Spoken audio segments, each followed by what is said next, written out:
Hello, good morning বলাটা ভুল হবে, 12টা বাজতে যায়, বাট আমি ফার্স্ট ব্লগ করছি, তো গুড মর্নিং সবাইকে। কারণ প্রথমে গুড মর্নিং জানাতে হয় দিনের শুরুতে, প্রথম দেখাতে। আর আমি আজকে করবো হচ্ছে হেয়ার অয়েলিং, কারণ আজকে আমি শ্যাম্পু করবো 2 ঘন্টা রেখে, তারপরে হেয়ার অয়েলিং করবো। সো চলো।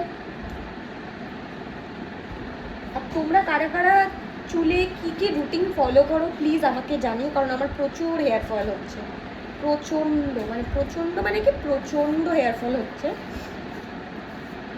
ভালো করে চুলটা আগে আঁচড়ে নিই। আর আমি এই মোটা ধরনের চিরুনি দিয়ে আঁচড়াতে পছন্দ করি, কারণ চুলটা না খুব স্মুথলি ছেড়ে যায়।